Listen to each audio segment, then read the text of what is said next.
दोस्तों, इंडिया में 2030 तक 40% लोग मिडिल क्लास होंगे, यानी लगभग आधा इंडिया मिडिल क्लास ट्रैप में फंसा हुआ होगा। आपको क्या लगता है कि ऐसा क्यों होता है कि एक इंसान जो मिडिल क्लास फैमिली में पैदा होता है, वो मिडिल क्लास रहकर ही मर जाता है? और ऐसी क्या चीज है जिसने 500 मिलियन लोगों को मिडिल क्लास ट्रैप में फंसा के रखा है? मैं बताता हूं। एक इंसान जिंदगी भर गरीब या मिडिल क्लास ट्रैप से बाहर इसलिए नहीं निकल पाता कि वो कम पैसे कमाता है या वो मेहनत नहीं करता, बल्कि वो मिडिल क्लास ट्रैप है इसलिए बाहर नहीं निकल पाता क्योंकि उसके पास जितना पैसा है वो उसे ठीक से मैनेज नहीं कर पाता, और पैसों को कैसे मैनेज करना है वो उसे पता ही नहीं होता क्योंकि उसे कभी ये सिखाया ही नहीं गया, ना स्कूल द्वारा, ना पेरेंट्स द्वारा, और ना किसी दोस्त के द्वारा। और इसीलिए ही आज मैं ऐसी कुछ सिंपल स्टेप शेयर करने वाला हूं जिसे फॉलो करने से हमारा देश का एक मिडिल क्लास इंसान इस स्ट्रैप से बाहर निकल सकता है। बस जरूरत है तो थोड़े से फाइनेंशियल लिटरेसी की, क्योंकि हमारे देश में आज भी 77% लोग फाइनेंशियली इलिटरेट है।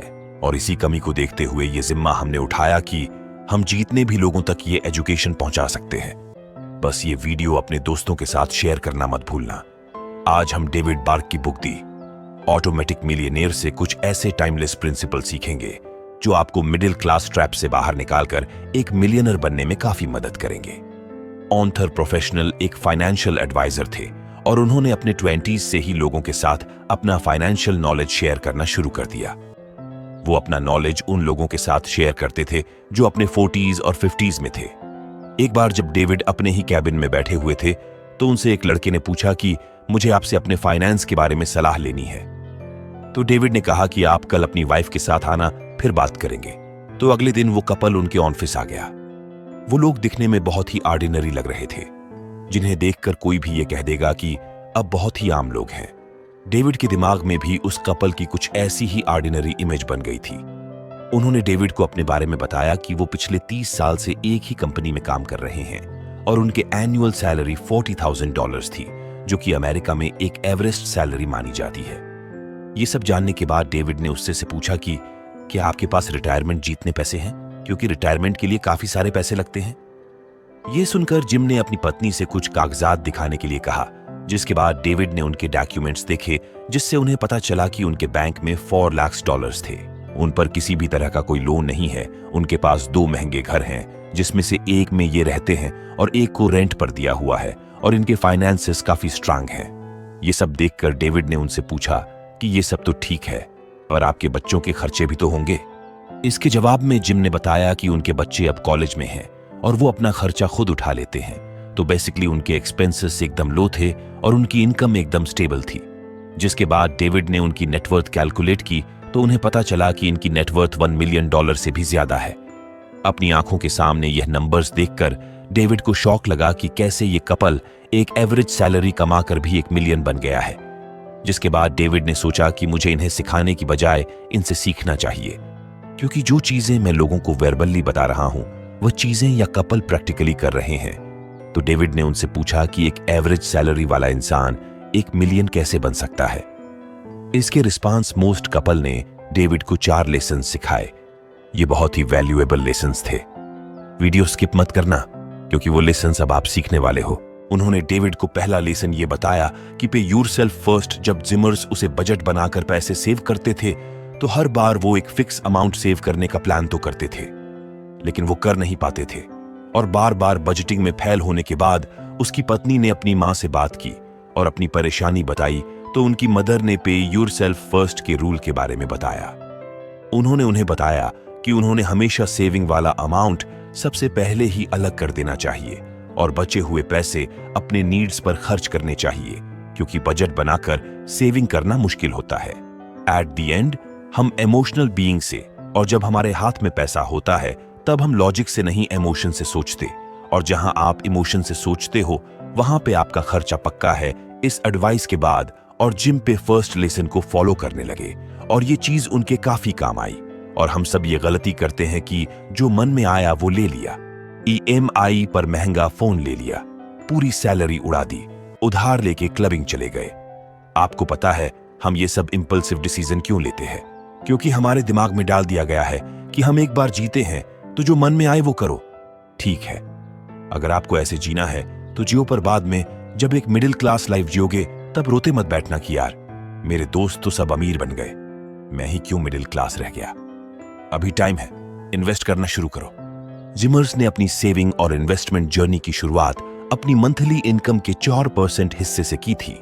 जिस कंपनी में वो काम करते थे, उसी कंपनी के रिटायरमेंट प्लान में इन्वेस्ट करके उन्होंने छोटी सी शुरुआत की, लेकिन बाद में उन्होंने अपनी इनकम का 10% तक उसी प्लान में इन्वेस्ट करना शुरू किया।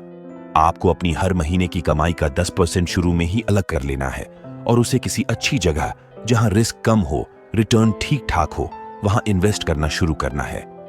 दूसरा लेसन जो उन्होंने डेविड को सिखाया हुआ था, पुट इट ऑन ऑटोमेटिक के लिए अपने सैलरी का एक हिस्सा सेव करना काफी आसान हो गया था, क्योंकि न ही वह स्टॉक मार्केट और न ही वह म्यूचुअल फंड्स में इन्वेस्ट कर रहे थे, बल्कि वो तो पैसों का अपनी ही कंपनी का रिटायरमेंट फंड में इन्वेस्ट कर रहे थे, जिससे उनके पास उनके पैसे कट के यानी कि इन्वेस्ट होने के बाद ही आते थे, और इसीलिए वो बिना एक भी महीना स्किप किए अपने 10% इनकम इन्वेस्ट करते गए।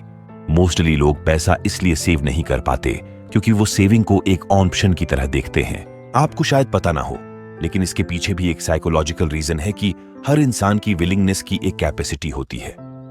मतलब आप जब भी किसी अच्छी हैबिट को ना कहते हो तो आपकी विलिंगनेस उसमें लगती है। उसी तरह जब भी आप पैसों को सेव करने का सोचते हो, तब भी आपकी विलिंगनेस उसमें स्पेंड होती है, और इसीलिए कई बार आप अपने विलिंगनेस को दूसरे कामों में यूज कर लेते हो। इसके बाद सेविंग के लिए आपके पास विलिंगनेस बचती ही नहीं। लेकिन अगर आपके पास सेविंग करने का ऑप्शन ही नहीं होगा, तो आप अपने विल लगाकर पैसे बचाने नहीं होंगे, क्योंकि आप अपनी कमाई का वो हिस्सा पहले ही अलग कर दोगे, और ये करने से आप एक रेगुलर इन्वेस्टर बन जाओगे। तो अपने बैंक अकाउंट के सेटिंग में जाओ और 10% आपकी इनकम का हर महीने अलग करने के लिए ऑटोमेटिक सिस्टम लगा दो। तीसरा लेसन जो उन्होंने बताया वो था the lot on off factor दी। फाइनेंशियल वर्ल्ड में अमेरिका में लोग रोज अपना दिन कॉफी के साथ शुरू करते, और वो रोज कॉफी में $10 से $20 खर्च कर देते हैं। वैसे लोग इंडिया में चाय पर खर्च कर देते हैं, हालांकि $10-20 तो नहीं करते। लॉट ऑन ऑफ फैक्टर का सिंपल सा मतलब होता है फिजूल खर्ची। एक एग्जाम्पल से समझते हैं, आप कॉफी घर पर बना के भी पी सकते हो, लेकिन अगर आप इसकी जगह रोज स्टारबक्स से कॉफी पी रहे हो तो ये फिजूल खर्चे है। सरल भाषा में आप रोज कोई ऐसा खर्च कर रहे हो जो आप अगर ना भी करो तो चलेगा, जैसे कि smoking, drinking coffee, fast food, तो इसे लॉट ऑन फैक्टर कहते हैं। हमें पता नहीं चलता कि हम इन चीजों में छोटा छोटा पेमेंट करके अपना बहुत सारा खर्चा कर लेते हैं। जैसे कि आप देख पा रहे हो कि एक आदमी एक दिन में $350 भी अगर खर्च कर रहा है तो वो असल में 40 साल में करीब $1 मिलियन के आसपास खर्च कर रहा है। अब आप ही सोचो, अगर आप इन पैसों को बचाकर इन्वेस्ट कर दो तो आपके पास अपनी रिटायरमेंट के लिए कितना पैसा होगा। चौथा लेसन जो उन्होंने बताया हुआ था, फंड योर ड्रीम अकाउंट। अब आपके मन में एक सवाल आ रहा होगा, अगर हम हमारी इनकम का 10 या 20% पहले ही हटा देंगे तो उससे हमारा स्टैंडर्ड ऑन ऑफ लिविंग गिर जाएगा, या फिर हम हमारे जरूरत को फुलफिल नहीं कर पाएंगे। इसका भी सॉल्यूशन काफी सिंपल है। आपको एक और अकाउंट में सेविंग्स करनी है, और ये अकाउंट का नाम होगा ड्रीम अकाउंट में। अब आप अपने रिटायरमेंट के लिए तो सेविंग कर ही रहे हो, पर अगर आपको अपने कोई डिजायर फुलफिल करनी है तो आप उसके लिए भी एडवांस में प्लानिंग करोगे। फॉर एग्जाम्पल, आपको मनाली घूमने जाना है, या अपना खुद का बिजनेस करना है, या रॉयल एनफील्ड बाइक भी खरीदनी है, तो लोन लेने के बजाय आप अपने ड्रीम अकाउंट में पैसे सेव करना शुरू कर सकते हो। आपको हर महीने अपने ड्रीम अकाउंट में अपनी टोटल इनकम का 10% सेव करना है, तो ओवरऑल देखा जाए तो आप अपनी इनकम का 30% सेव करोगे।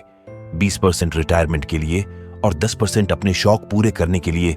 10% जो आप अपने ड्रीम अकाउंट में सेव करोगे वो आपको स्टार्ट में थोड़े से मुश्किल लगेंगे, पर जब आप सब्र रखे पैसा बचा के अपने डिजायर फुलफिल करोगे बिना किसी EMI या लोन के, तब जो आपके चेहरे पर खुशी होगी उसे शब्दों में बयान कर पाना इम्पॉसिबल होगा। और मान लो कि आपको जॉब से निकाल दिया गया, तब भी आपको इतना स्ट्रेस फील नहीं होगा, क्योंकि अपने अपने ड्रीम अकाउंट में ऑलरेडी कुछ सेविंग्स की है जो आपको अब काम आएगी। मान लो आपके पास 1 साल तक की सेविंग है, तो सोचा आप अपने आप को 1 साल का टाइम देकर खुद का बिजनेस शुरू कर सकते हो, या आराम कर सकते हो और किसी जॉब में अप्लाई कर सकते हो।